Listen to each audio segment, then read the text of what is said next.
You're on our live, Chair. Wonderful. Thank you so much. It is 5:03 p.m. We are going to call the April 6th, 2022 Quality of Life Committee meeting to order. If I could get a roll call vote, or I'm so sorry. Apparently I can't do this. Can I please get a roll call? Yes, ma'am. Chair Cassette. I am here. Councillor Michael Garcia. Present. Councillor Villarreal. Present. Councillor Lee Garcia. Here. Councillor Chavez. Here. You have a quorum, Madam Chair. Wonderful. Thank you so much. Moving on to approval of the agenda. Are there any changes from staff? Madam Chair, there are no changes. Thank you. And are there any changes from the committee? And if not, can I get a motion? Move to approve. Second. Second. I have a motion. I have motions from Garcia Squared, motion from Councillor Lee Garcia, second from Councillor Michael Garcia. If I could please get a roll call, Ms. Martin. Yes. Chair Cassette. Yes. Councillor Michael Garcia. Yes. Councillor Villarreal. Yes. Councillor Lee Garcia.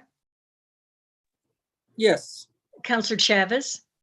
Yes. Motion passes. Thank you so much. And then moving on to approval of the consent agenda. Are there any items to be pulled from members of the committee?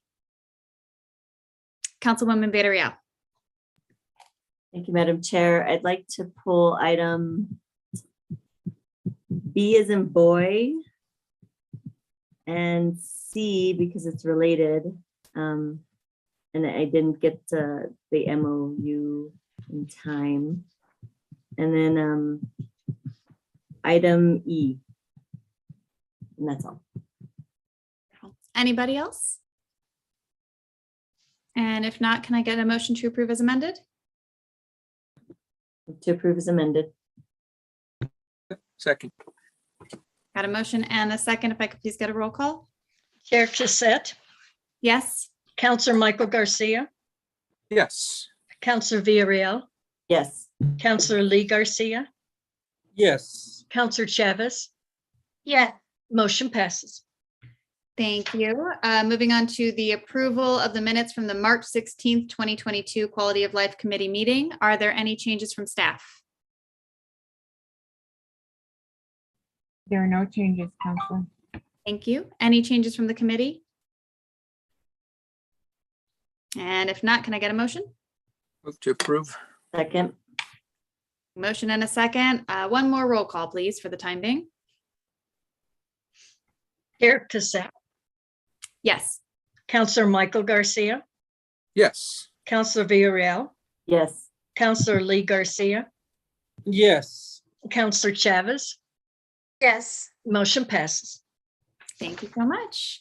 Moving on to presentations, we have a presentation from the Office of Affordable Housing using a combination of regulation and city housing funds, both local and federal, to leverage capacity, support affordability, and increase supply of affordable housing in Santa Fe.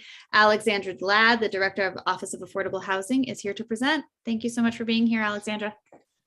Thank you, Madam Chair. Thank you, members of the committee, for having me. I am going to make a presentation that is pretty factual, but I wanted to contextualize it a little bit because I want to really sort of put in everyone's mind this idea of impact and the fact that we may be rolling the boulder up the hill very, very slowly, but it is progress, and we do have an amazing group of community partners here, and we are able to make investments that really change people's lives and are transformative. So with that said, I'll go ahead and get started on the presentation. And let's see. And happy to answer questions as I go along. I've also decided that I talk too much. So every few slides, I've put in a picture of one of our local housing communities, just to give you something nicer to look at than listen to me talk the whole time. All right. Director Ladd, you can talk as much as you'd like. Okay. All right. Is that obvious for everybody? Everybody can see that? Yes, we can see that. Thank you. Excellent. All right. All of you know who I am, but for anyone watching in YouTube land, my name's Alexandra Ladd, and I'm the director for the city's Office of Affordable Housing. I want to just quickly start with a reminder of what we do. We are not the housing authority. And I say that because we get a lot of calls from people who think that we provide housing or manage housing or provide assistance directly to the community. We do not do that. Instead, we have kind of a three-pronged area of responsibilities. First on this list is the Santa Fe Homes Program, which is the city's inclusionary zoning requirement. This means all new development has to comply with this program, either by providing set aside affordable units or through another form of compliance. This note in here, I think, is for a sustainability presentation I did, but it's sort of interesting because of Santa Fe's very stringent building code, green building code. The houses built here, even just built to code, not with extra sustainability features, they still are much more affordable to live in the long term because energy costs are much, much less due to the city's code. We also pass through federal funds from the Department of Housing and Urban Development. Our Community Development Block Grant, that's what CDBG stands for, is approximately $600,000 a year. We also administer affordable housing trust funds. Thanks to the support of the governing body, we now have approximately $3 million a year to make available to our local partners. Part of our work in getting these funds out into the community is the planning and reporting and accounting and monitoring functions that go along with it. So there's a lot of administration that goes along with funding. We have some basic referral to service and housing providers in the community. And we are, of course, like every other department at the city, on hand to provide research, policy development, community engagement, and outreach related to affordable housing in our case. I want to also talk quickly about how important our community partners are. 30 years ago, the city decided that rather than provide a lot of services internally or directly, that it would build the capacity of community-based partners.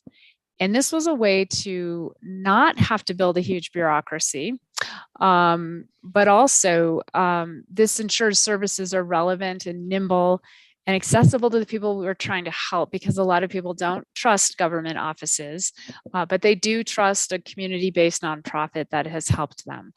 And this also means that I or my staff don't have to be specialists in income certification and all of the other highly specialized knowledge and information that's required when we're working with housing subsidy. So these nonprofits specifically are subrecipients of federal funding, and they act as pass-through agents for local funding. So if the city is funding a mortgage principal reduction program, the nonprofits will work directly with the clients and then fund the loan using the city's funds. And I think what's also important about this is it maximizes financial leverage and also private investment in a way that the city just isn't positioned to do.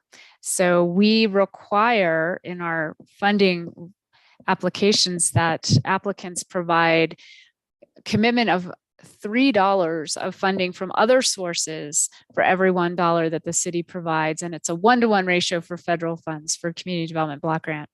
So this creates that impact I was talking about. So the numbers strictly from the city may not seem huge, but the impact is quite huge. All right, here's your first picture break. Stagecoach Apartments. I encourage anyone who is not familiar with this project. This came online in maybe 2013. It's just one of my favorites. It's really amazing. It involved a remodel of an old Route 66 motel that actually is a historic building. You can see that in the background. And then the addition of these really contemporary, cool looking family townhomes. And it's fun because it's a whole mix of different architectural styles. And it's also got about a quarter of the units are set aside for people transitioning out of homelessness. So those are the old motel rooms that are part of the lobby and the connecting buildings. So it's also very multi-income, all the way up to 60% of the area median income. Great project. If anyone wants a tour ever, let me know.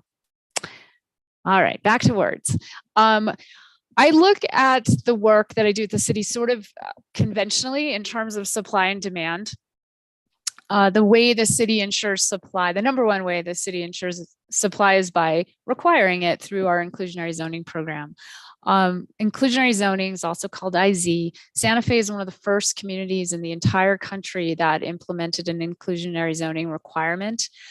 We've been doing it since 1999. The program has changed a bit and been amended a couple of times, but the goal remains the same, which is to encourage the development and availability of housing that's affordable to a broad range of household incomes. So this is all about serving that workforce, homebuyer or renter. This is not special needs housing. This is for the folks who just can't compete in the housing marketplace. And we do other things as well to incentivize the supply. We have donated city-owned land. The recent donations, Solaris Station, Siler Yard, and very recently 635 Alter Street, although that donation isn't quite complete yet. But we also provide fee waivers and reductions, and these can be quite substantial. So for affordable homes, application fees are waived, permit fees are waived, capital impact fees are waived. A density bonus is made available for a developer who can still meet all of the other code requirements. So if adding more units means that the allowable lot coverage is exceeded, then the bonus is not allowed. But in cases where it can be accommodated, it is. Also, the supplies in the water bank are made available for affordable units without the developer having to bring them from a different source. And then, of course, we provide direct financial subsidy to development through the Affordable Housing Trust Fund and Community Development Block Grant. Right now, as of February 4th, 2022, which happens to be my dad's birthday, these are the projects that are under construction. This is about 2,500 units. I apologize, it's pretty small and hard to read. I put a red star on all of the ones that are providing on-site affordable units. The green stars are projects that either had an alternate compliance or are small projects, so they don't have to provide units on site. We have probably in the approval pipeline, so projects that have been approved but aren't under construction, as well as the projects that are in some part of the approval pipeline, there's another about 300 affordable units coming online. This map represents under construction, I think it's 270 units, but it counts Siler Yard and La Resolana, both of which are, well, Siler Yard has tenants moved in. La Resolana is still finalizing their last punch lists, but they will be moving in tenants next week, I think. So that's pretty exciting. So the other side of that equation, of course, the supply equation is supporting demand. And how do we do that? And this is an approach that the city has taken historically through all different parts of the city. Our human services folks, our community and youth folks, arts and culture, economic development.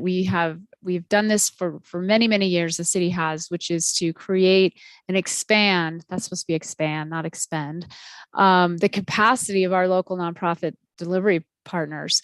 The city actually actively set up, HomeWise was a very small organization. The city really launched HomeWise, created the Housing Trust and Tierra Contenta Corporation. So the city has been quite activist in building this services delivery network and building their capacity through ongoing administrative contracts as well.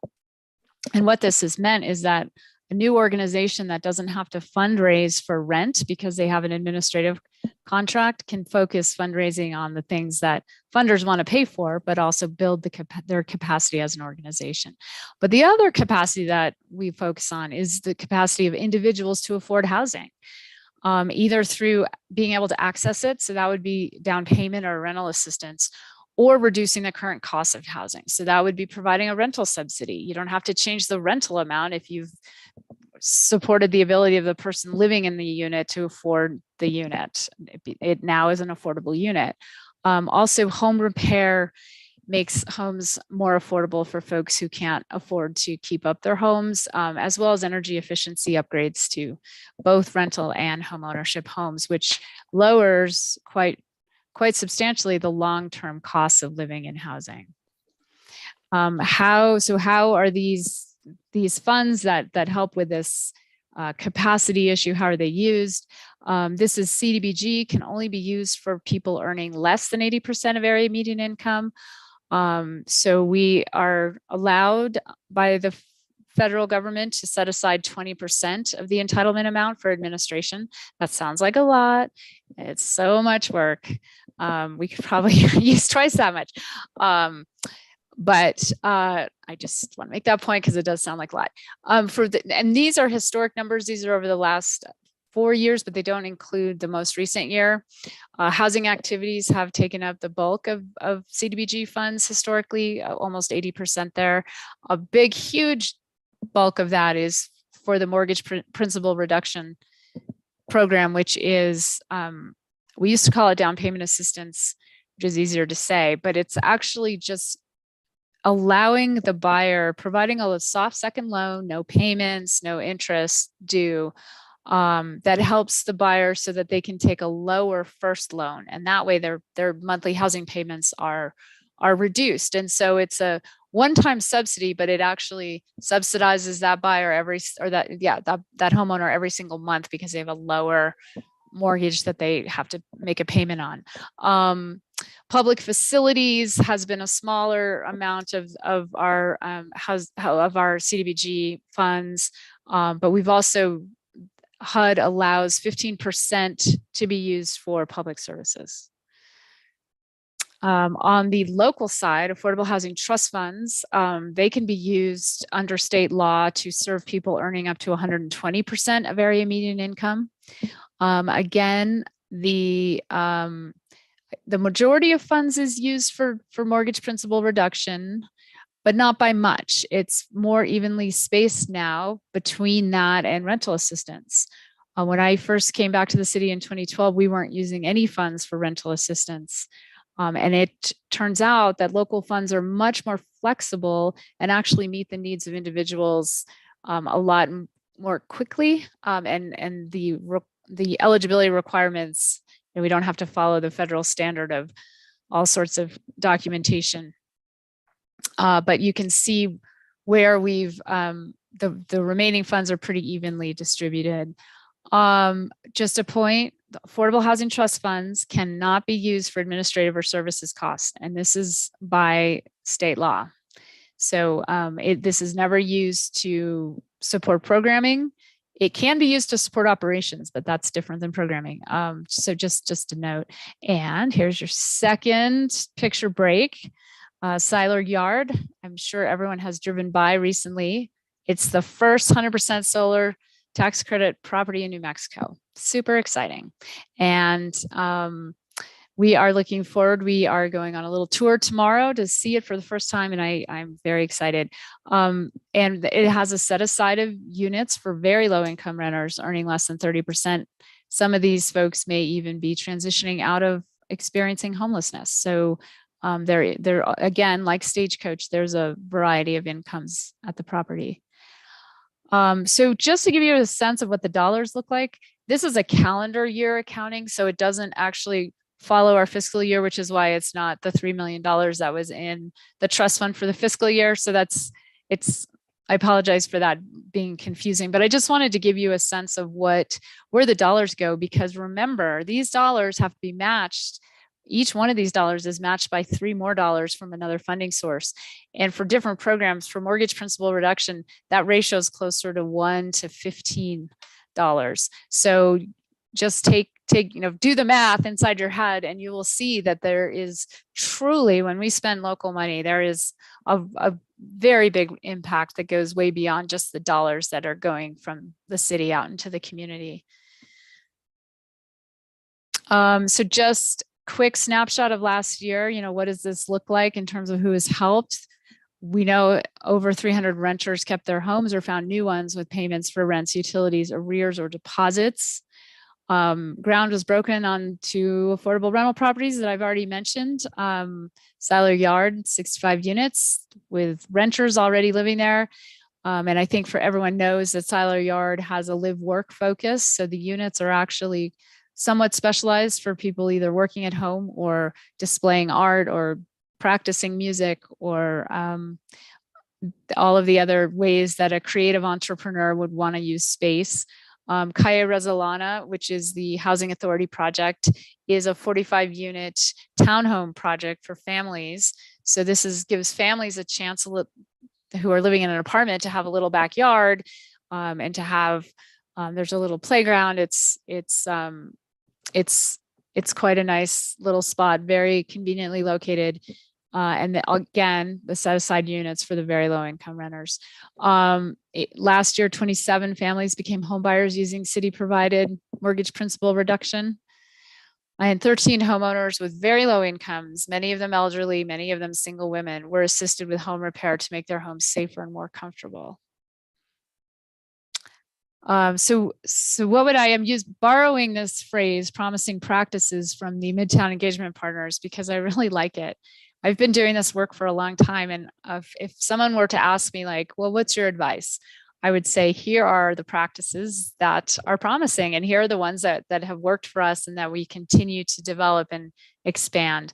But the first bullet, it seems obvious, but it's surprising how people get very attached to one solution or one tool for addressing affordability. And there isn't one. It's a whole mix of policy and regulation and financing and political will and lots of other things. So I would encourage everyone to always know that if somebody promises to solve a problem with one solution, there's just no way. But again, this idea of supporting both the supply side, which would be unit production, and the demand side, to increase the capacity of service providers to provide help and the consumer's ability to afford the housing. I think that's another really important point. And again, the bureaucracy doesn't do things sometimes as well as community-based organizations, because they can be more nimble and responsive, and they're more trustworthy to some extent from a community's perspective. But also, what the regulatory framework is something that we've developed. We started with something that was so rigid that multifamily housing wasn't being built in our community, and we've worked to make it more flexible to try to encourage the market to help us solve the problem. The other point I would make is that funding should be matched. Governments should act like investors. This is more than safety net services. We are supporting nonprofit business models as well, but it's we don't want to be the seed funding or the let's try it out funding. We want to be the last funding. We want to close the gap between something happening or not happening. And then I think this last bullet, we're taking steps away from looking at measuring progress and measuring effectiveness by how many lives have we saved or how many people have we helped, to really looking at, well, what's wrong with the system? How do we solve the root causes of the lack of affordability? How do we close gaps in the community-wide response? And really being much more strategic about how we get our funds out into the community and as well as our other policy endeavors. A couple just quick things from COVID. I think, COVID, let's never go through it again. But boy, there were some interesting silver linings to the clouds there. I think one of the things we realized was that a coordinated response to a complex problem can create opportunity when new resources are made available. So when we had recovery funds suddenly there, it helped us to let go of that scarcity mindset where you just sort of squeak through and you try to just get what you can get done using the minimum of resources. And we could change that a little bit and say, no, what do you need to make this the best program ever? And I think that was really quite different. The way to prevent homelessness is to give people money and to help them with rent. Non-congregate shelter, which was required by social distancing at the onset of the pandemic, was really interesting because many people who are living on the streets or experiencing homelessness, they don't want to be homeless. They don't prefer homelessness. I mean, that is just not a human condition to want to not be sheltered, but they don't like the choices. And for some people, especially people with either behavioral health issues or mental health issues, staying in a congregate shelter in a big room with a bunch of other people just is never going to work for them. And so when shelters had to reduce their densities a lot and we were able to set up the Midtown shelter, there were people who suddenly that setup worked for them. And once they had a few safe days and nights and weeks in that kind of setting, then they were much more able to, providers were able to get access to them and offer them services that they were much more inclined to accept, which eventually for some of them made them actually candidates for permanent housing options, and they never had been that before. I think the other thing we realized is that our data systems are not very well coordinated, and we need to really focus on how to make them work across agencies. Otherwise, it's impossible to really truly track outcomes and gauge the effectiveness of response because, I can count how many people got help through one of the funding sources, but that doesn't tell me, well, did that change? Did that move the needle? Did that actually make a difference in the root cause of why somebody can't afford housing? And your last picture, the last slide here, is of phase 3 of Tierra Contenta.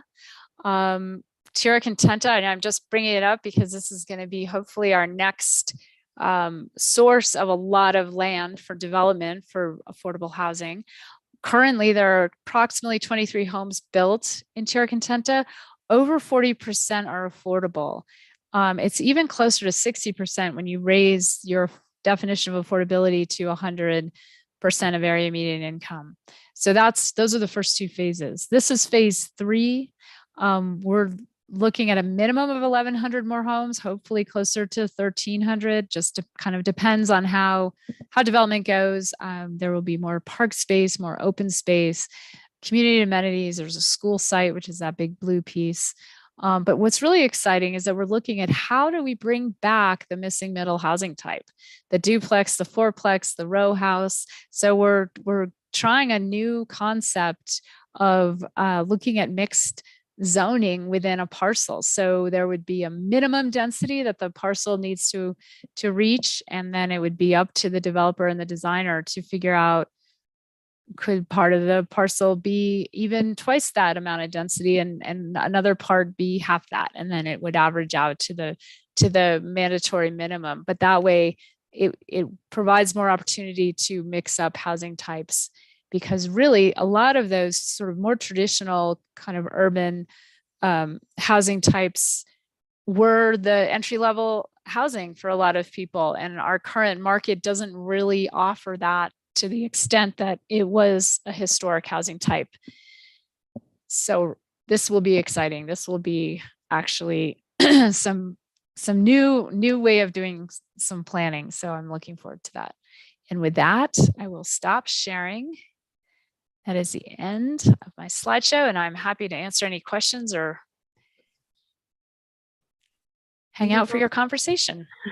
Thank you so much, Director Ladd, and thank you for being here. I was really excited to bring this presentation to quality of life because I know affordable housing is at the top of, everybody's mind in this city, and both the traditional definition of affordable as well as just housing that people can afford across the income spectrum.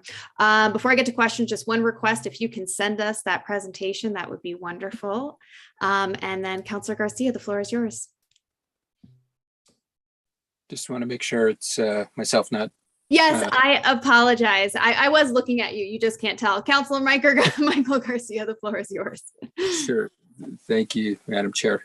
And thank you, Director Ladd, for the thorough presentation. I really appreciate it. I agree with you, and the changing of systems and closing the gaps is what's needed. We need to really have some systemic changes, and I appreciate that the attention that's going to be paid to that. So kudos to you and your team. And I like that, Tierra Contenta Phase 3 is going to have that mixed zoning. I think, with the mix of, right now it's either apartments or houses, and there's not much in between, and anything in between gets scooped up in a millisecond. And I think having that availability of mixed zoning, hopefully, the developers will look at the needs of the community and develop the appropriate housing. I do got a quick question in regards to the resources that have been, I guess, kind of attained through the recent development. You had mentioned there's roughly 2,500 units being developed right now on the market, under construction, et cetera, with roughly 300 of those being affordable housing. So with that being said, what has been brought to the table then in regards to the in lieu of fees that have been collected, and what does that look like for the future for the city? Madam Chair, Councilor Garcia, the last time I looked, and I'd have to update the number for you because I haven't looked within this fiscal year, but as of last fiscal year, when we graphed it out before we were able to collect in lieu fees, we would maybe get 200,000 a year, maybe 400, but that was huge. That was a big year for us.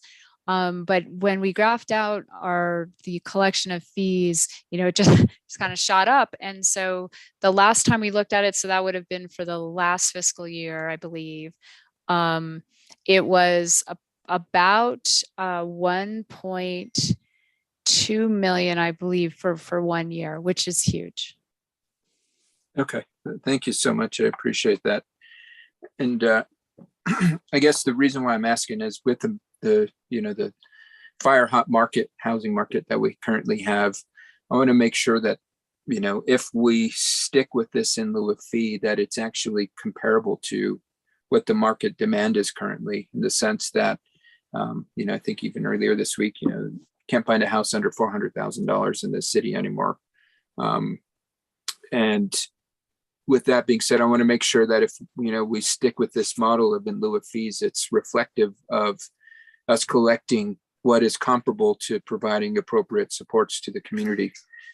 Because I want to make sure that's not a loophole, so to speak, for folks to say, well, instead of providing X amount of affordable housing units, we're just going to provide this nominal in lieu of fee, which was developed 2 years before the housing market exploded. And I mean, it's the way the market is now, it's not slowing down. It's only getting crazier. And I want to make sure that this in lieu of fee program is consistent with the trends in the housing market that we see now. So I don't know if, I guess, I don't know if you have any insight to that. Are we kind of in alignment? Should we relook at that? Again, because I want to make sure that we are doing our best to provide affordable housing to the residents of Santa Fe, in any which way we can. I think that's one of our top priorities right now. So don't need to necessarily get a response now. We can carry this conversation offline, but I think something I've been interested in just as this housing market has been exploding. Madam Chair, if I may respond, I think you bring up a point that a lot of people are feel or have expressed, and I did want to just clarify very clearly that the in lieu of fee is only allowable by right for multifamily rental properties. So all of our homeownership properties that have been developed have provided the units on site. But I thought, as you were talking, I did some quick math, and that map shows 2,500 units under construction and approximately 300 are affordable. And that's almost 15%. So if we had, and not all of the units shown on that map under construction are multifamily, of course, but you know, we're focusing on subsidizing the provision of affordable housing directly through the use of the fees. Of course, they've been rising 20% every year on July 1. So they will rise another 20%. But I think we're trying to also, we made our regulation a little bit more flexible to try to encourage developers. It was very complicated before because they had to have 3 different income ranges and 3 different rent restrictions. And a market rate property owner doesn't know how to do income certifications. They don't work with subsidized renters. That is not what they do. So what we tried to do was just make it much more simple, make it closer to the market rate, but just below market, and really to allow them to focus on a workforce renter. And we know also just from the data that the folks who are at the renters with much lower incomes, their outcomes are much better when they live at a property that is 100% affordable and has wraparound support services available for them if they need it, has much clearer access to ways to get subsidy, generally has more kids, or they have a very good sense of community. People share resources. It's a lot. The long-term permanence outcomes are much better for folks at 100% affordable properties for the very low income folks. I'm not talking about a workforce renter who just can't afford rent. That's a different person. Thank you so much, Director Ladd, and I appreciate you clarifying the in lieu of fee, primarily applying to the rental market. With that being said, out of the 2,500 units that are currently being developed, how many of those are rental versus home ownership? Councilor Garcia, I would have to do the math on that. It's Okay. It's about half and half in terms of properties, but the rental properties, of course, have so many more units. But Right. I can look that up. I can do the math if you like. Sure. I mean, not now. I mean, if you can pass that along in time, that'd be awesome. Okay. Just to kind of get a feel of, how the in lieu of fee program is working, out of, what's currently being developed, and out of that development, what is home ownership, what is rental. And, I think we want to start steering towards providing folks opportunities to have home ownership, and that, and I think that can be various spectrums. It can be what folks traditionally think of homes. It can be condos. It can be row houses. I mean, home ownership, folks beginning to build that equity in their community. With that, Director Ladd, I really appreciate the presentation. Lots of great information. But no other questions, Madam Chair. Thank you. Thank you, Counselor. And Counselor Michael Garcia, if you could take your hand down, that'd be lovely. Thank you. Counselor Lee Garcia, the floor is yours. Thank you, Madam Chair. I just have one question for you, Ms. Ladd. So in your presentation, you mentioned government should act as investors. And so what does that look like from the standpoint, maybe top 1 or 2 ways that we invest into this? Because, obviously, you talked a little bit about the matching, monies 3 to 1, certain things such as that. But what is us as investors? What does that mean from this perspective? Madam Chair, Councilor Garcia, the concept is that much like, I don't know if you've heard the term impact investing, it's sort of what the foundations are really excited about, because what it does is it raises private capital from individuals or other organizations that are interested in having a return on an investment, but taking a lower return on the investment in order to produce a social or public good. And so when we look, and obviously with city funds, it's a little bit different, but the idea is that we're looking at, for instance, at Siler Yard, the donation of that land was valued at $1.3 million. But what that enabled the developer to do was to show that commitment from the local government in their application for the tax credit subsidy. So it's an and I'm making this number up, it's somewhere around here, but let's say it's an $18 million project. So the construction cost of that project. So that $1.3 million investment of the city's leveraged a huge amount of funding into the community.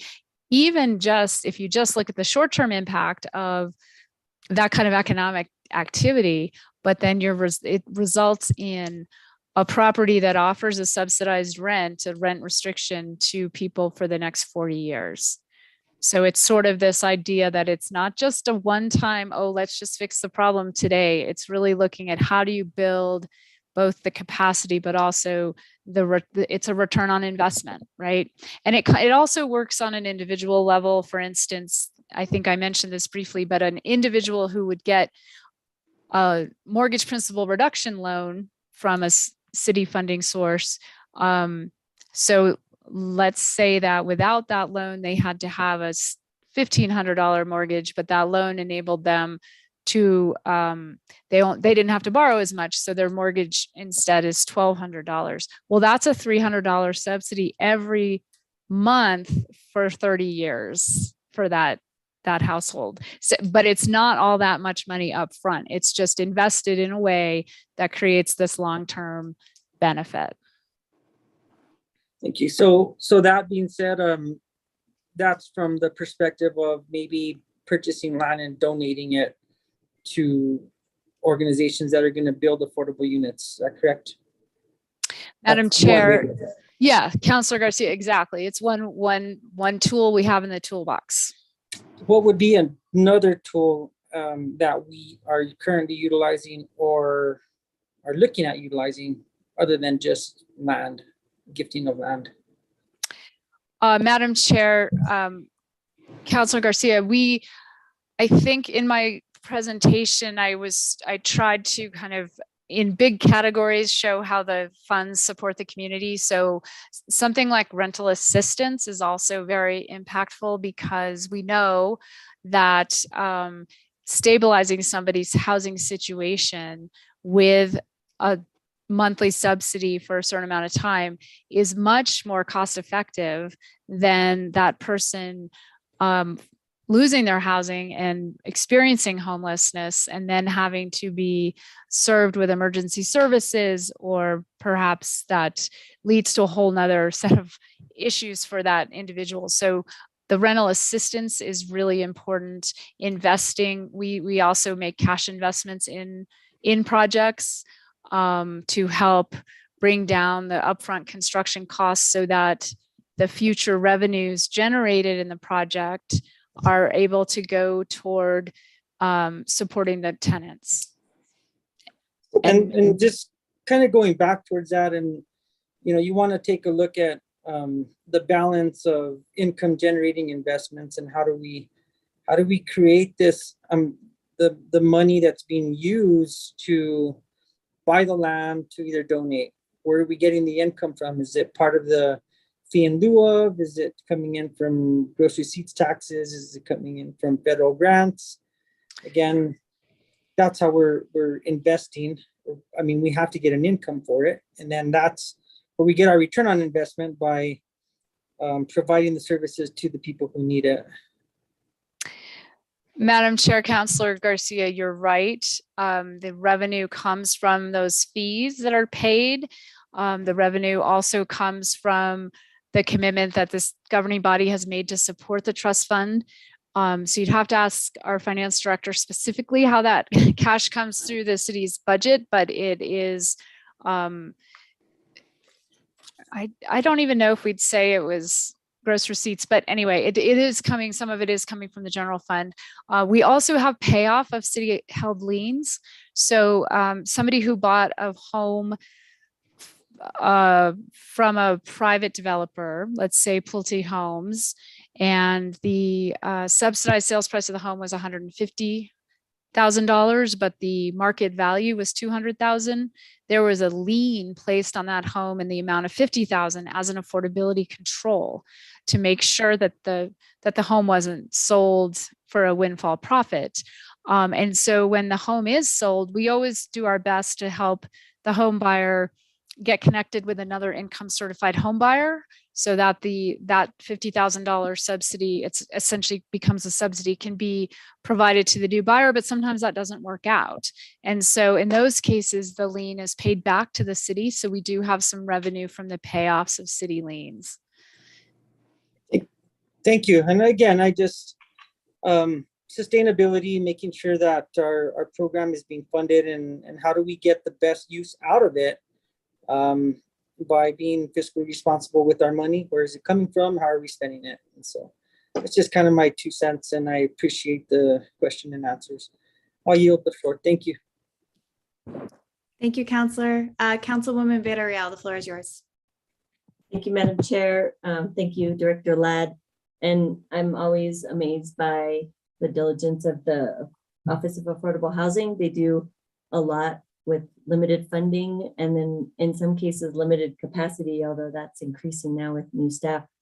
And I think we'll need to increase that capacity of that department as things start changing, and as funding actually gets funneled through the Affordable Housing Trust Fund. I think there's more of a need to be able to, in order to get that out the door, we also need support for our city staff in this department. So thank you for your work.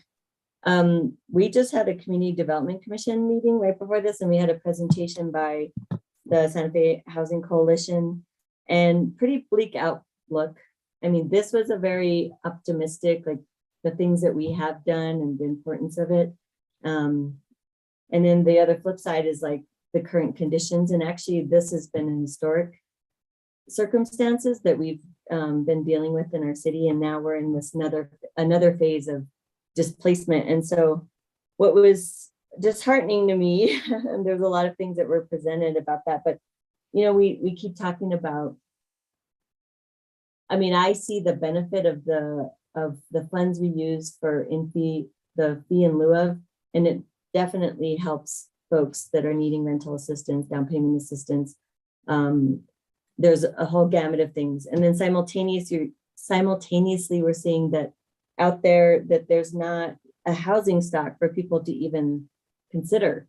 And so the housing stock, I think, didn't you say the vacancy, Alex, was 2% in Santa Fe? Madam Chair, Councilor Villarreal, I think it's much lower than that, actually. The last time CBRE did a rental market study, it was functionally zero.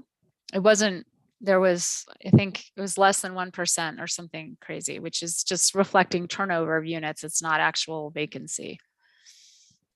Yeah, so that fact worries me.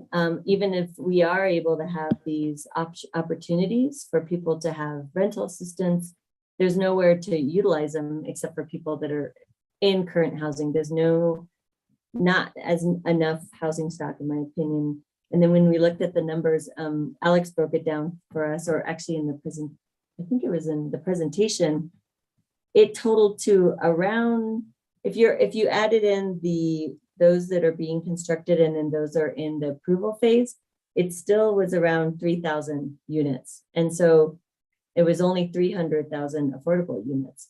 So I guess I'm just worried about how we get actual units online, especially affordable units. And I think Tierra, Contenta, the phase 3 will help. I guess I'm just of the mindset, and I'm just pleading to my colleagues that when we start looking at city land, unless we have major debt service, sorry, not debt service, but we have debt on it like we do here at Midtown, that's a different scenario. But when we have land available, I think we should do our utmost to try to donate it or in some way collaborate with our affordable housing partners. We have such great ones in Santa Fe compared to, other cities don't even have that. So that partnership is crucial. And I'm just wanting to just stress that I think we haven't prioritized that enough. I think we talk about it, but I think we just have to do it. We have to donate more land. We don't have much anyway, but I just think that that's an important piece to add to the mix. And then I had a question, Alex, you were talking about fee waivers and reductions. One of them listed, I think it said impact fees. Is that right? Can you say more about what that means? Does that mean that they don't get charged the impact fees that go into our impact fee fund? Madam Chair, Councilor Villarreal, that is correct. And what were the other fee waivers in that list again? Application fees, building permit fees, utility expansion charges are reduced. And the water is provided for the affordable units. Okay. And I think another thing I would like to know more, not so much tonight, because I think it's more involved, but to understand better about the water bank supply. I know we just had that resolution that upped it, but I guess I want to understand what that looks like and the administrative side of things that you have to go through, Alex. And then, I don't know, I think it's more complicated. I would maybe offline I can talk to you about it because I really don't understand it. It seems, yeah, I think there's, I guess I just would like to know more what that looks like and what it looks like, how it would work or how it works now. And maybe if there's a way to improve the process, I'm not sure. I guess I had more comments. I don't really have any more questions. I just appreciate the work that we have going on in the Office of Affordable Housing and the work that Alex does daily. Thank you. Thank you. Thank you so much, Councilwoman. Councilor Chavez. Thank you, Madam Chair. Director Ladd, every time I hear you speak, I'm just in such appreciation for your commitment, passion, and advocacy. And I'm just have a comment because I heard you say that you're going to do a tour of Seiler Yard. And I did that probably a month ago, and I'd love to connect with you after because their whole process, they were donated land. But when you hear the complexity that comes with it in regards to inflation and having to really have community input, a targeted population, like really they created a perfect formula. And even with the perfect formula ran into a lot of difficulty.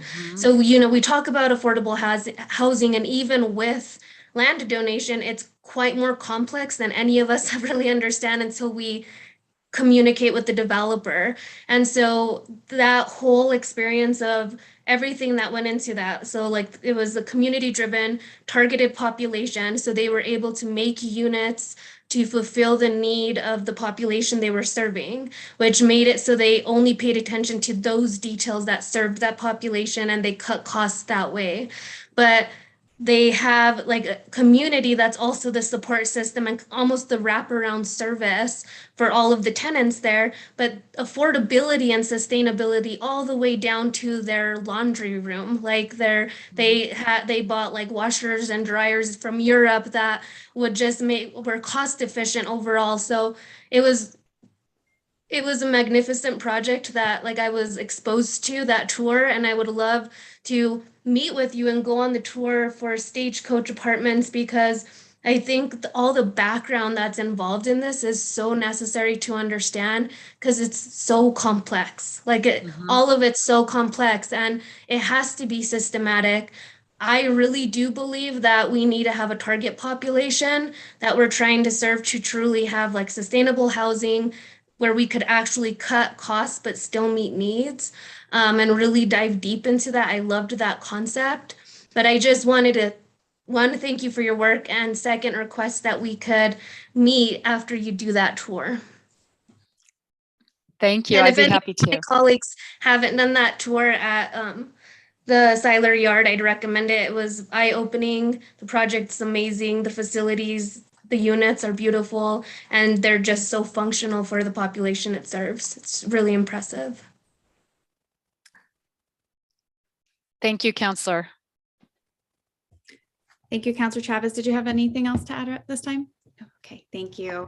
Director Ladd, thank you. As all my colleagues have said, you know, the work that goes on in the Office of Affordable Housing is heroic for so many reasons, both with the need and the purpose, as well as we know that the resources are constrained. And as Councilwoman Villarreal had mentioned, I'm very, very happy that you guys are getting some more staff, that you are getting some more staff as you really need it. And I do want to recognize, and for the public to really know how much time and effort you put in. And it is astronomical, and it is, you can really see that it is a work of passion. So thank you. One thing that I was hoping you could spell out a little bit more, you and I have talked about this a lot, that there is a good amount of not full understanding of what our inclusionary zoning policy looks like. And so even today, you know, a couple things came up. So in, as well as you can with, you know, this meeting and without, you know, reading the full ordinance, if you could just provide an overview of precisely what it means for our inclusionary housing or inclusionary zoning, who has to provide it, who can pay a fee in lieu, who doesn't have to provide it. What does this look like? That would be wonderful. Sure, I'd be happy to, Madam Chair. I'll try to keep it brief because it is, as you said, fairly complicated, but our code is on the city website if anyone really wants to dive into the nitty gritty. In short, so inclusionary zoning means exactly what the name says, and include affordable units. On the homeownership side, the requirement is 20% of the units have to be priced according to a pricing schedule that's based on 3 different income tiers. The most affordable tier is for the home buyer earning from 65 to 80% of the area median income.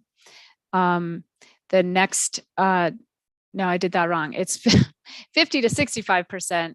The middle tier is 65 to 80%, and the top tier is 80 to 100%.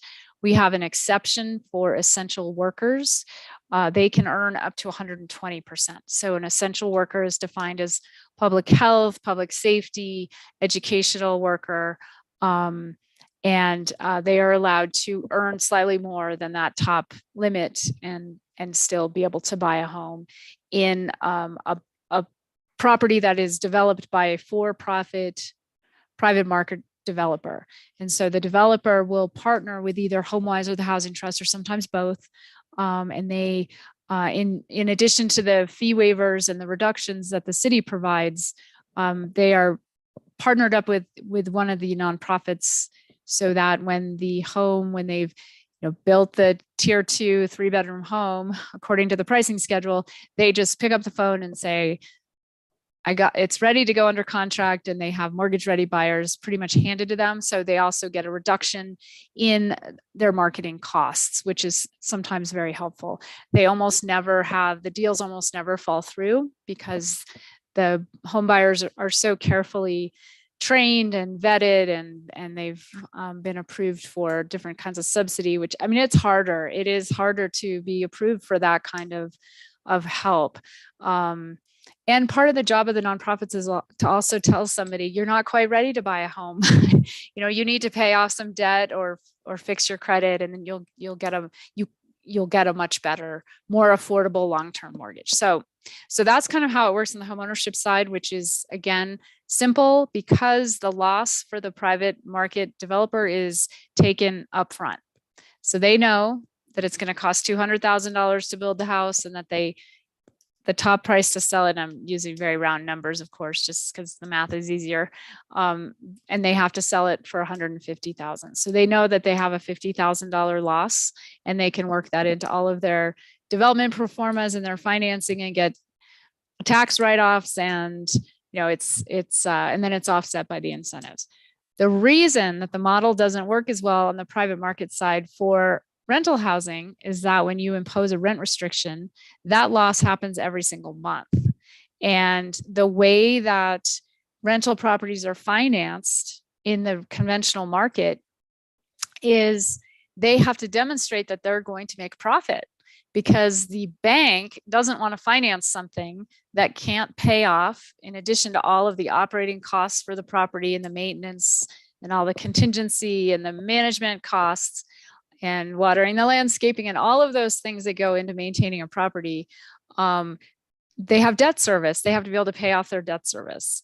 And so if they are showing a loss on 15% of their units, their bank is like, no, thank you, because how do we know you're going to be able to pay back your loan? So it's kind of a reverse. The financing is done almost on, you have to demonstrate as a rental property that you can make money before you can get the loan to build it. So that's why we were sort of stuck for 10 years almost with for-profit rental developers, market rate developers saying we can't do it in Santa Fe. We can't touch Santa Fe because a lot of other things are more expensive on top of that. And then we have this restriction. So the focus on our recent amendments was to try to make that simpler and to say, you market rate property owner know how to manage property.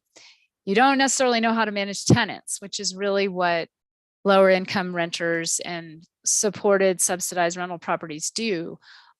So we will create a way for you to have a rent restriction, but it's at a much higher level. So it's closer to the market rate, but it's still a restriction. It's still tied to federal data so that the rents can't be raised speculatively or in response to the market. They have to be tied to an income statistic. So so we're trying really hard. We've got a couple of projects that are moving forward with providing some on-site units. And so, we'll be inventing the wheel as we go along, but I think we'll probably learn from the first couple projects what works and what doesn't, and we'll amend the ordinance and make it better for next time. Thank you, Director Ladd. I know that it's definitely something that I've heard from constituents, that there's a lot of questions, and as you said, it's quite complex. And so definitely recommend any members of the public that are listening to take a look and read this. It is in legalese, but being able to really understand this, and as you said, we are still experimenting, and I really do appreciate the willingness to continue to evolve this program and to improve upon it as we learn new things. The other thing that I'm interested in is especially when we talk about individuals experiencing homelessness, we talk about them basically moving through the spectrum of housing. And I'm curious if we've had any opportunity yet, if there's any nonprofits that are looking at, for example, individuals that are receiving rental assistance, and how that might impact their housing trajectory throughout their housing lifespan, as opposed to similar residents who maybe did not have access to that rental assistance or weren't able to find a unit. I know that's kind of it's a longitudinal study. It's a kind of a heavy lift, but I would be really curious to hear about what that impact really starts to look like for an individual, even outside the time that they're living within that unit, if they manage to leave that unit, if they do leave it. Madam Chair, I love that question. And I think I alluded to that in one of the slides, which is that we're understanding more how we need to improve data, because once that renter is assisted at one place, then what happens to them? And we don't have a good way of tracking people through the whole housing network. We're getting much better for people experiencing homelessness because all of those subsidy sources have much more stringent data requirements, but we're still working on that as well. And I like the question so much because I think it gets at what is the real issue. How do we know which interventions work? How do we know which ones transform somebody's life and therefore transform, our society and address what the cause of the unaffordability is versus just keeping them housed this week or this month. And I think it's also very complicated. And this is where it would be great to continue our close work with economic development, but that's another way to build capacity for somebody to afford housing, is to create an opportunity for them to have a higher income. And so, that goes hand in hand with all the work that our economic development folks are doing as well. Yeah, absolutely. Thank you so much. And just another, you alluded to it as well, with our green codes, with our green housing codes, and just other ways that we look at how this intersects with different policies in the city. I think I've brought this up in a meeting, but Eric Ani from the MPO and I were chatting, and he said, it's not just about affordable housing, it's about affordable living. And I think that really starts to encapsulate all of these different pieces of what is the systems and what are the structures that we really need to be addressing to get to the root cause of some of our housing challenges. And they are multifaceted and complex, and you are absolutely right that there is no single silver bullet. So again, thank you for your work, for your creativity, for your constant assessment of this ever-changing and crucial and extremely challenging issue. And thank you so much for being here tonight. Thank you for making time for this conversation. I really appreciate it. Of course. Before we move on, Alex, if you are here, never mind. Councilor Garcia has been included back into the room. He had popped off. So glad to see that he has been readmitted as a panelist. So that being said, let's move to the consent agenda. Sorry, back to my notes. So first item that was pulled was the request for the approval of Memorandum of Understanding between the City of Santa Fe and New Mexico Main Street Urban Neighborhood Commercial Corridor Initiative for Airport Road. We have Elizabeth Camacho from Economic Development here. Liz, so great to see you. And Councilwoman Villarreal, you pulled this item. The floor is yours. Thank you, Madam Chair. And thank you. Sorry, I'm trying to do two screens here on a laptop. Not easy. Good to see you, Liz. I'm actually really excited about this program, especially the team players that your office will be working with. Eduardo Martinez and Ria Serna are a power team. They're very, very knowledgeable about Main Street projects, and they also, I think, take into consideration supporting existing residents and the cultural vibrancy of areas. So that's exciting to hear and read about. I was curious because you're talking about a stakeholder participant team, which I'm not sure how they will be selected, but I was happy to see that Mr. Acosta will be partnering with you on this. I think that's correct. Yeah, Madam Chair, Councilor, Mr. Acosta, he led the charge on the application, and he's definitely leading the charge. We had a meeting. Councilor Lee Garcia was there, so is Councilor Rivera. It's not as if we're saying a stakeholder and trying to limit. I think it's much more stakeholder and trying to get that input and that community commitment. Great. And the other question I had is, would you all, through this grant program or this initiative, will the stakeholder participants who are investing their time, their expertise, lived experience, will they be compensated or given stipends for their labor? Madam Chair, Councilor Villarreal, it's not a grant program. It's more of an increasing our capacity. So we are seeking funding inside our department to provide something to mostly to the engagement ideas. And when we bring people together, I think we have learned a lot in the past 3 years over engagement. And so, making something that's fun, making something, providing food, providing translation services. So I think those are some of the fees that will be covered. I don't know if there will be any funding or subsidy amount for participants. That could be something that Mr. Acosta might want to pursue. Yeah, I think that would be supportive. I don't know if everyone knows about how successful when you provide people stipends to participate, they're more likely to attend, especially if they're missing work. So I'm just wanting to put that out there. I don't know if the funding, the way this is structured, that would be possible, but I'm just putting that just to flag it, because I think that will be important. I don't really have any questions about that one. I actually have just clarification on the Siler one. So I'll move to approve this item, the New Mexico Main Street Urban Neighborhood Commercial Corridor for the Airport Road. A second. Second. I have a motion from Councilwoman Villarreal. I got a second from Councilor Chavez. Councilor Garcia's hand is up. Michael Garcia, Councilor Michael Garcia, the floor is yours. Thank you, Madam Chair. And thank you, Liz, for being here with us. And I guess this question pertains to both MOUs, because it's, I think, the same MOU for both. But first, let me say I completely am in agreement with my colleague. This is a great program, and I'm excited that we'll be collaborating with some strong partners on this initiative.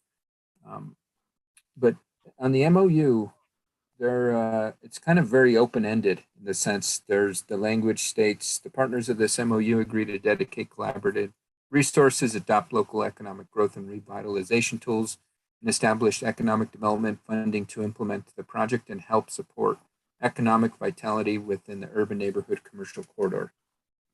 And so with that being said, I want to make sure that as we enter into this agreement that not only the city, but our community partners are well aware of what we can and what we will be bringing to the table. I'd hate for, interpretations to be crossed and folks be expecting a little more than this from the city than what we are currently wanting to commit.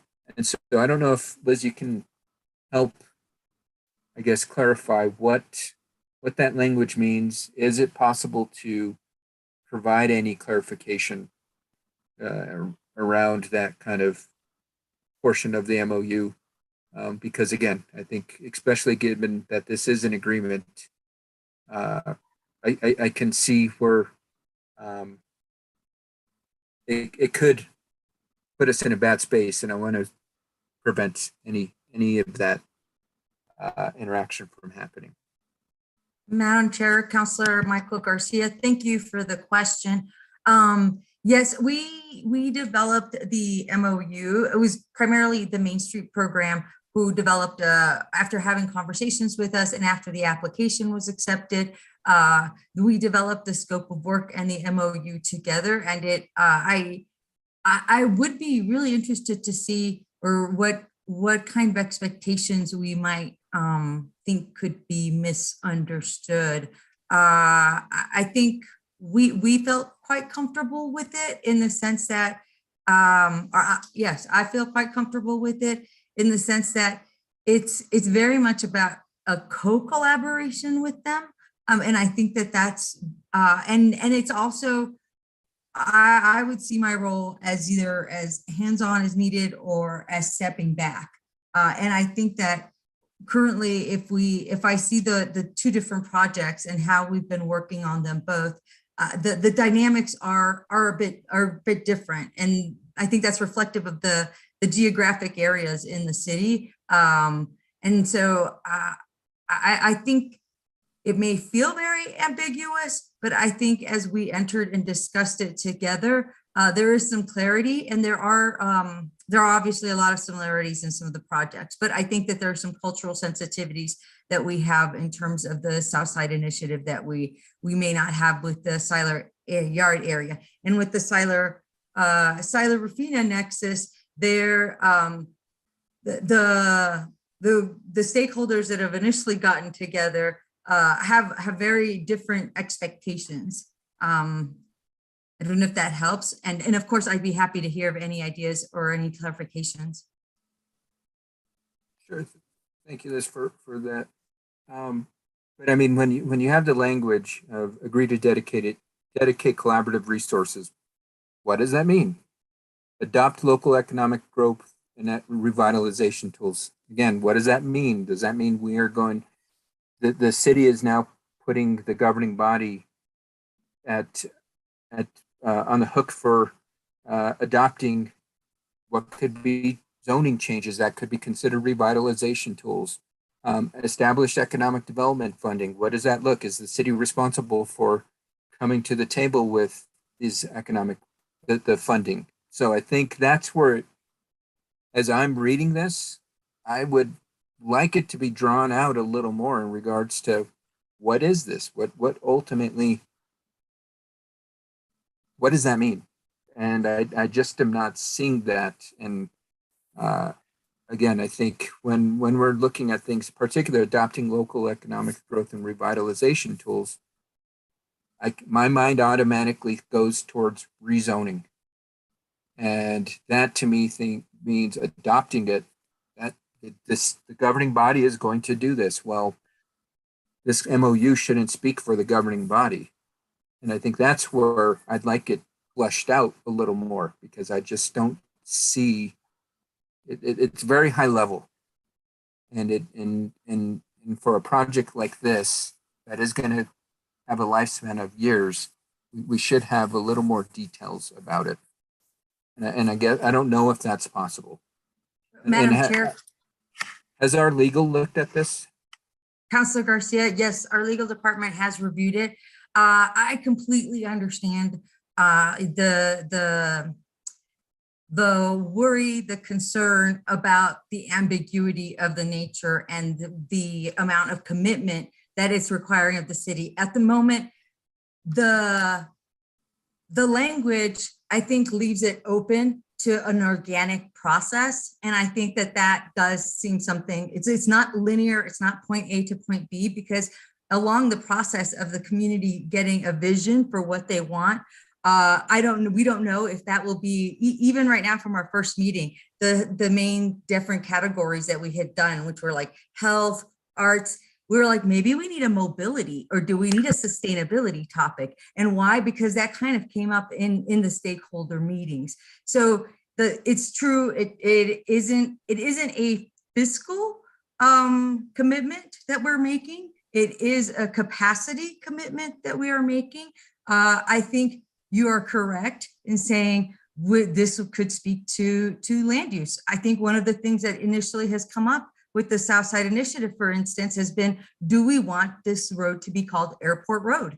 Perhaps there's something that's a more welcoming name. Is there something? So, but will that be the priority? I don't know, because I think that has to come from the community and not necessarily something that the planners and the Main Street program dictates. Instead, it has to really be something that we come to it together. And I think that you're right there.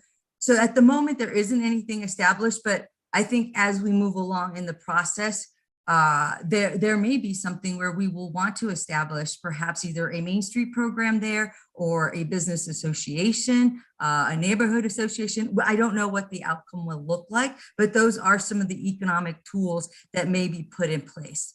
So I do understand the concern that you're pointing out, which is the ambiguity of it, and to what extent will that require the city to act.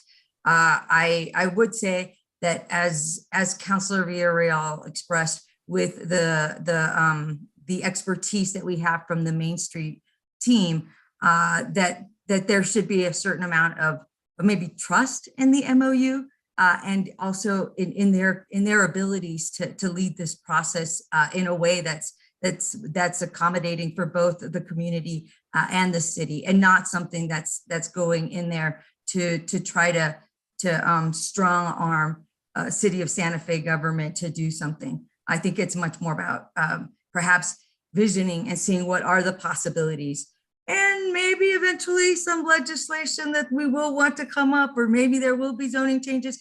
But I don't think that this will be, because this is going to come as a result of what people want, that it's necessarily now you have to do it because it's in the MOU. I think that there are other safeguards in place in terms of moving those requests forwards beyond the MOU.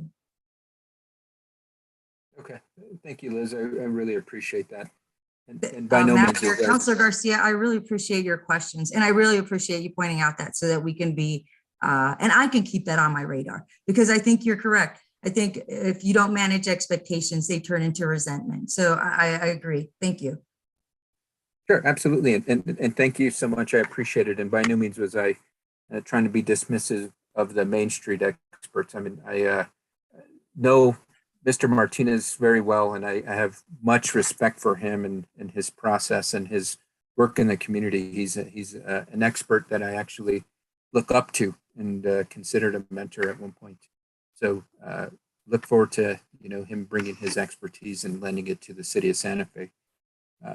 With that, good luck as we enter into this agreement. I think this is a great opportunity for the city of Santa Fe, and thank you, Liz, for taking this on and shepherding this. With that, no other questions, Madam Chair. Thank you so much. Thank you, Councillor. Councillor Lee Garcia.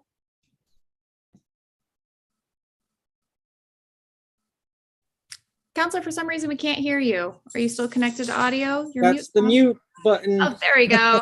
It's magical. You just click on it and it makes you speak. I just want to interject a little bit of information. As Ms. Camacho did say, both Councilor Rivera and I were at the meeting that they held over at the, I believe where Boys and Girls Club and Earth Care have their facility. And it was very, very, very well organized.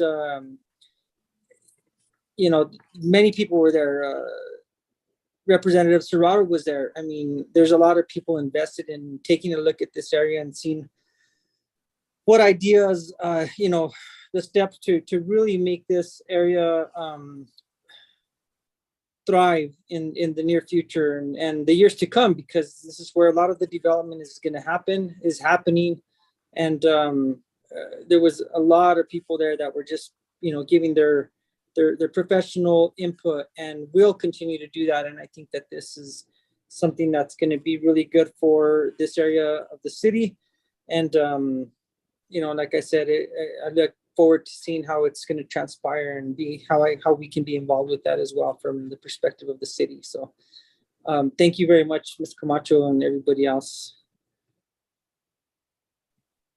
Thank you, Councillor. I just have a brief question on this one, and I do actually have a couple questions for the Roofina Siler Nexus, which makes me very excited. I was curious, kind of on the same line as Councillor Michael Garcia's questions about the interactions between other city plans. So, for example, I'm interested in how these Main Street programs, specifically here, how this one interacts with the Southwest Area Master Plan. I'm interested how these start to inform city transit plan updates and how we start to look at this. And this has actually been something I've been thinking about almost from this broader spectrum, as we're having some of these areas that we're really looking at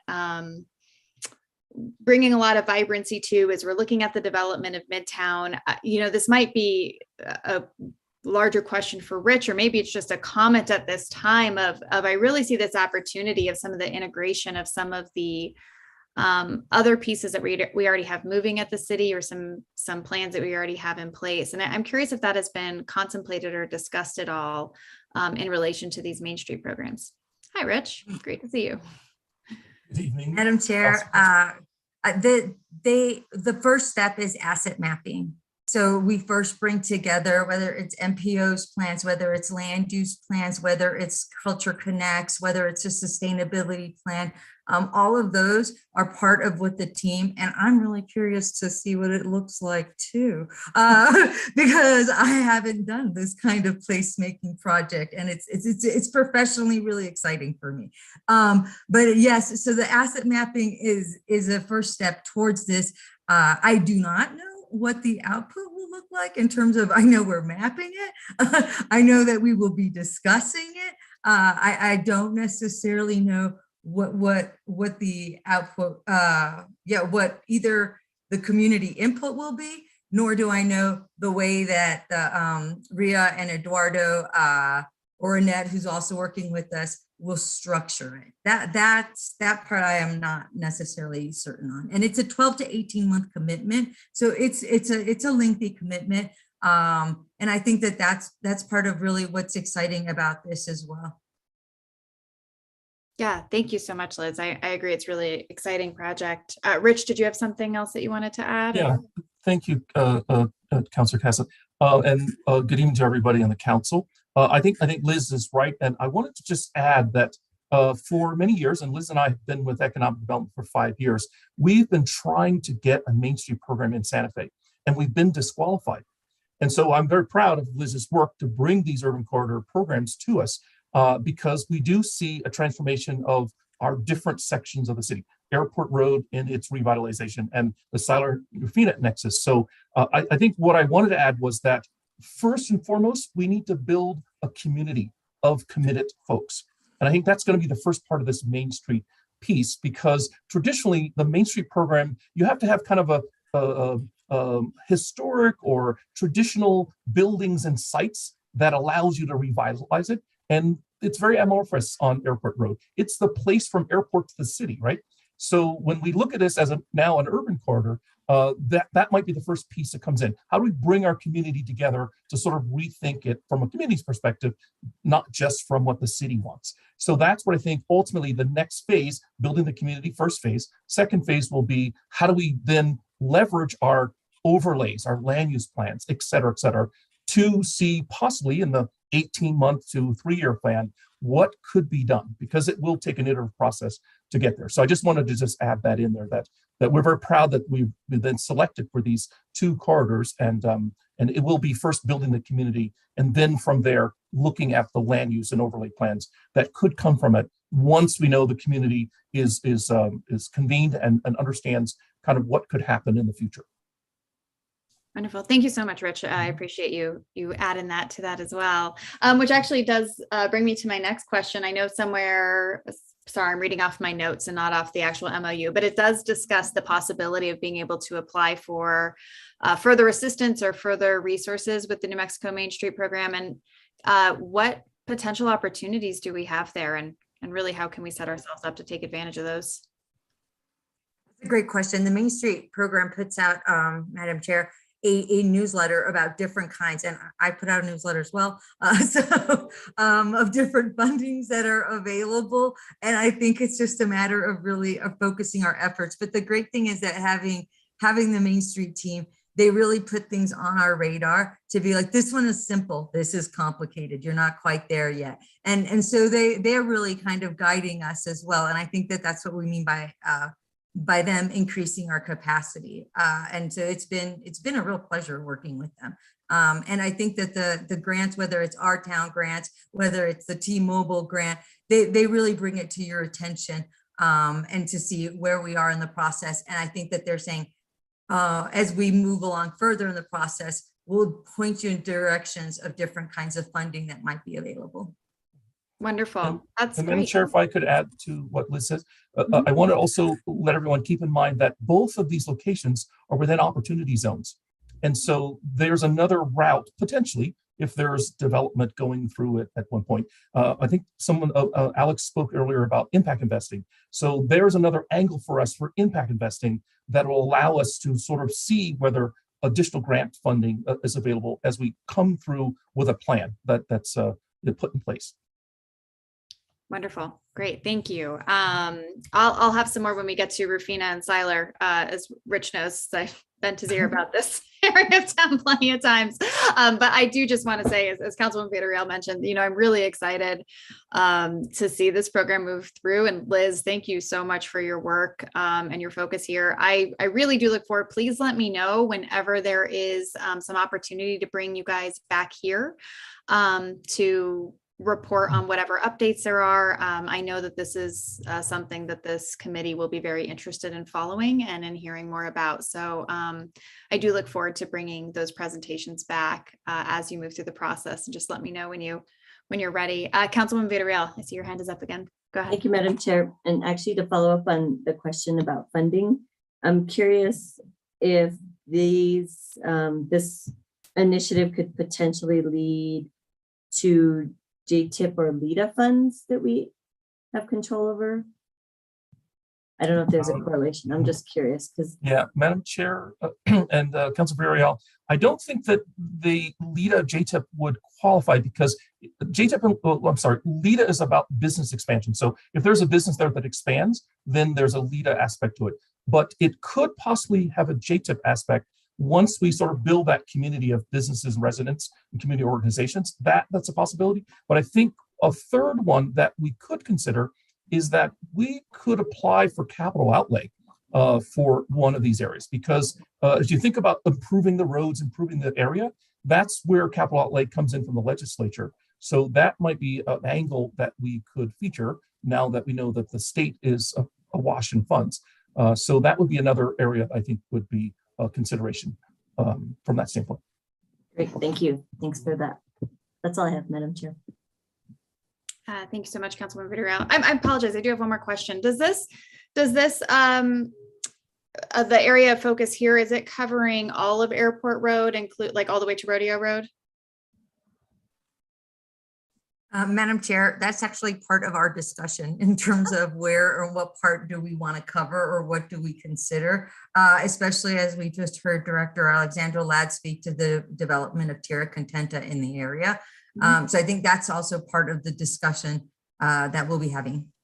Okay, wonderful. Just want to remind you all that a tiny bit of Airport Road belongs to District 4. So Councilor Chavez and I, if you are covering that area, I know and I will not speak for her, but I'm going to speak for you anyway. I assume that you would want to be a part of those conversations. So please do let us know if that is going to be included, the part that is District 4.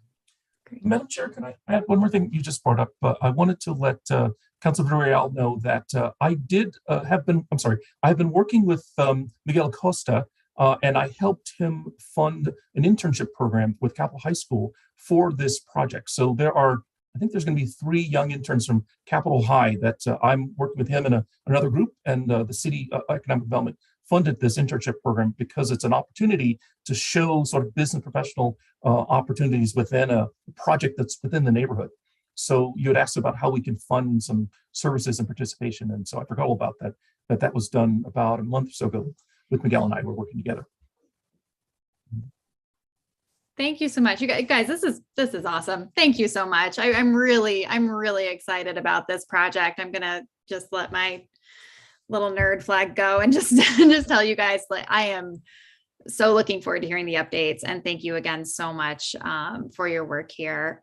If there are no further questions, Ms. Martin, if we could get a roll call vote, that'd be great. Yes, ma'am. Chair Cassette, Yes. Councilor Michael Garcia, Yes. Councilor Villarreal, Yes, Councilor Lee Garcia, Yes. Councilor Chavez, Yes. motion passes. Wonderful. Thank you so much. And if you all can stay on the screen, moving on to item C.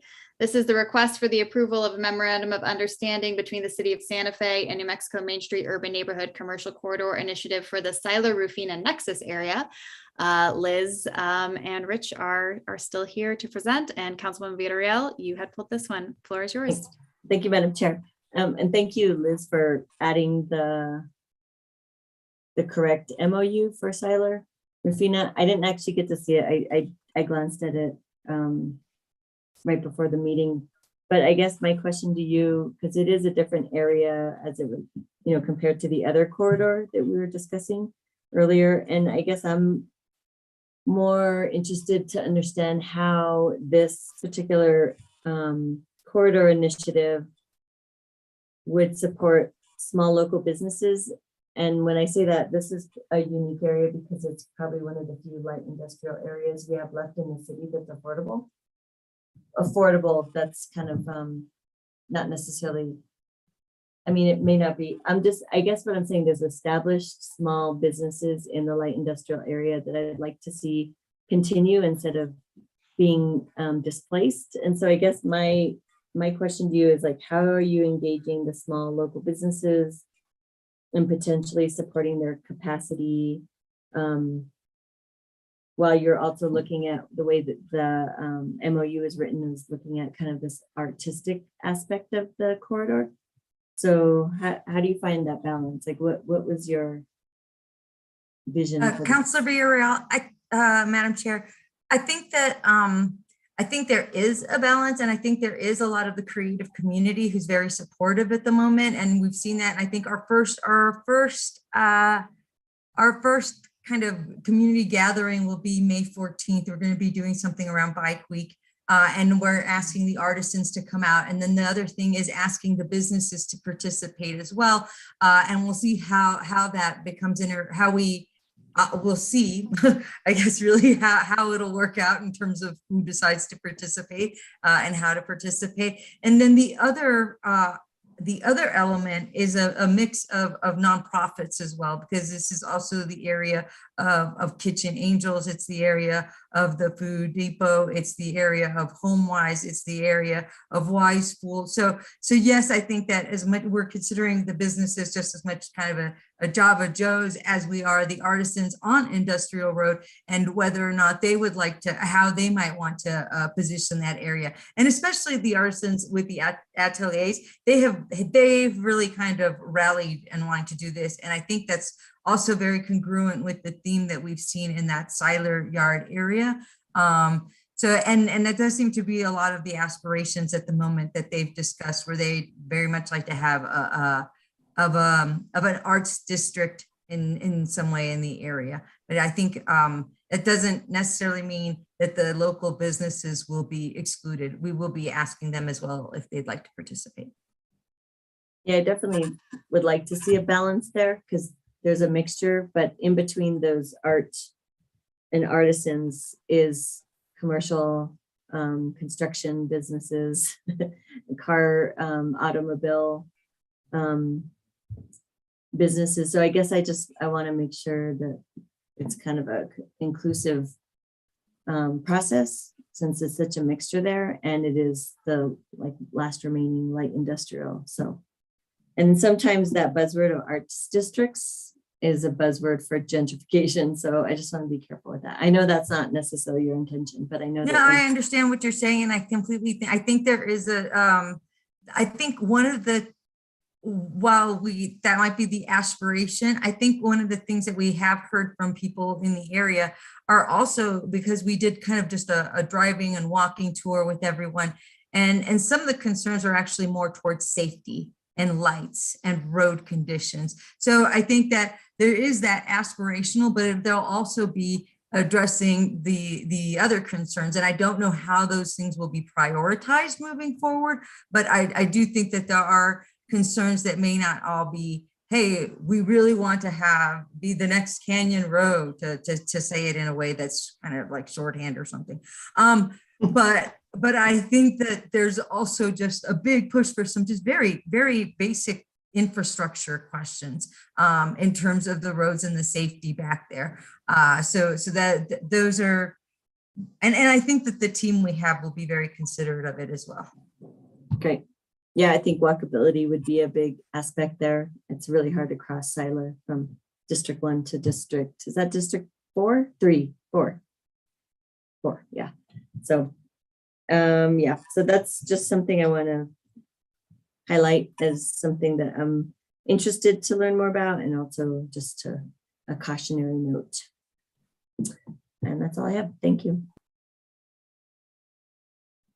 Thank you so much, Councilwoman. I was sitting there waiting for somebody to call on me, and then I realized that I call on me. And are there any other members of the committee before I call on myself that have questions at this time?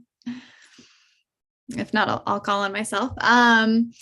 As I mentioned, as I briefly alluded to, I've been talking to Rich about the Roofina area for quite some time, and how I see a real opportunity here. And similar to what Councilwoman Villarreal just brought up, is how do we really lean into that light industrial feel, but then also give it a sense of place. And so I'm really excited and eager to see this project move forward in this part of town.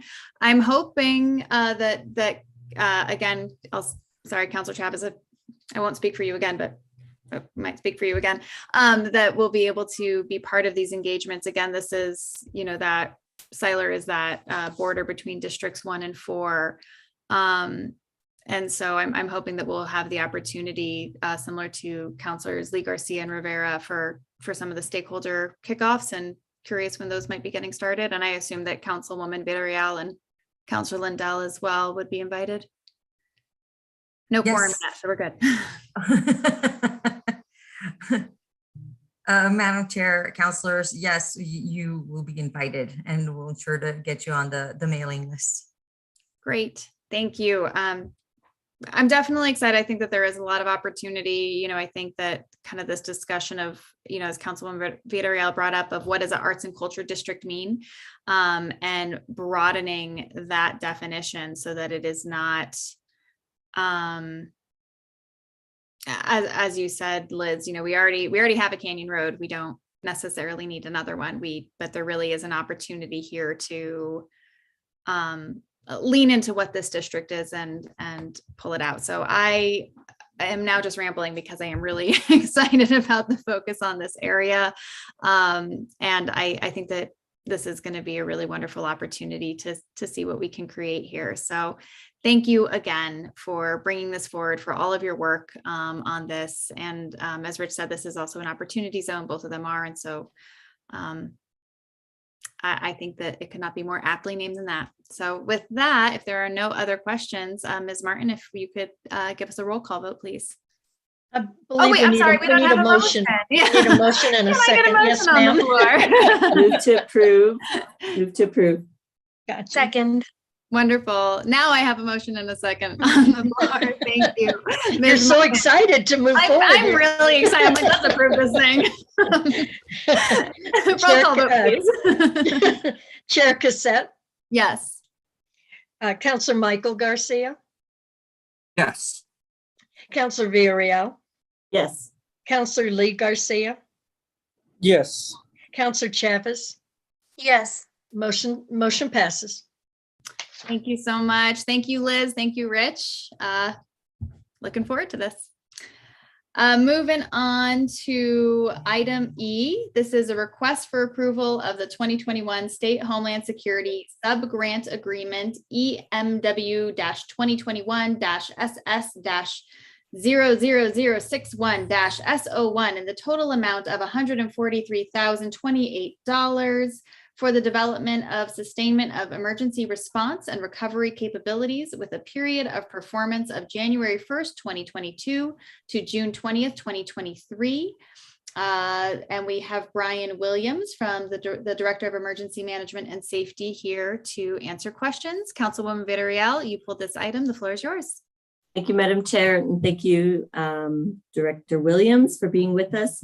Just want to clarify, especially for the new counselors, can you let us know how this request is different than the request we received last year for similar equipment from the same grant source, I believe?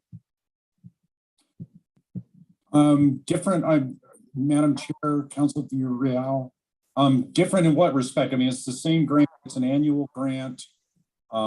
This is different in that this equipment is specific for our explosive ordnance disposal team, whereas last year the equipment was primarily for the special weapons team, the SWAT team. I guess I'm recalling the robot request for funding, and this is connected to that. So if you could remind us about that funding, I thought was through the same grant, or maybe it was a different funding source. Madam Chair, Councilor Villarreal, you're absolutely correct. The purchase of the robot was funded with the SHISHGAP grant. This grant, we're looking for a X-ray machine and the Muffin Man suits, the protective suits for the bomb squad. Got it. So it's supporting the, not just the staff for this, but the robot to kind of expand upon being able to utilize it. Yes, and we do have Detective Ian Freeman if he wants to come on board. He's one of the EOD team members, can speak to any specific question. But yes, the X-ray machine supplements the capacity of the robot. Got it. Thank you for that clarity. Assessment, Ian? Sorry. Good Oh. afternoon, everyone. It's similar, yes, ma'am. So the X-ray machine and the bomb suits are required per NABSCAP guidelines, which is a federal DOJ guideline that all bomb squads have to maintain accreditation. The robot we got last year, and these are suits. The suits we currently have right now are expired, so we need new ones. And the X-ray machine, right, that we've had for quite a few years, doesn't even get serviced by the company that makes it anymore. So if it breaks, we won't have one. So this grant money is going to be able to allow us to maintain our accreditation, as well as have gear that'll keep all of the hazardous device technicians safe while they act on any kind of suspicious device or explosive. Thank you for that additional information. And then last year, what did you say, Director Williams, that last year's equipment, the robot was funded through what grant again? This is called the State Homeland Security Grant Program, SHISH-GAP. It's an annual DHS funded program, 100% federal funded for law enforcement, primarily for law enforcement support. Got it. And so none of that was general fund funded, correct? No, there is no match for this grant. It's 100%. Okay, great. I think that's all I have. Thank you, Madam Chair. Thank you, staff. Councilwoman. Any other questions from the committee? And if not, what are the wishes of the committee? Move to Move to approve. approve. Second. I have a motion from Councillor Lee Garcia, a second from Councillor Chavez. If I could get a roll call vote, Ms. Martin? Yes, ma'am. Chair Cassette, Yes. Councillor Michael Garcia, Yes. Councillor Villarreal, Yes. Councillor Lee Garcia, Yes. Councillor Chavez, Yes. motion passes. Thank you so much. All right, that is the end of the items pulled off of our consent agenda. We do not have anything on discussion, no executive session. Item 10, matters from staff. Any matters this evening? Director Madam Brown. Chair, there's no matters from staff, OED, and community development. Okay, Director Ochoa. Madam Chair, no matters from staff from Community Health and Safety. Wonderful, thank you. Any matters from the committee? None? All right, I have no matters either. Our next meeting is Wednesday, April 20th. And with that, at 6:50, we are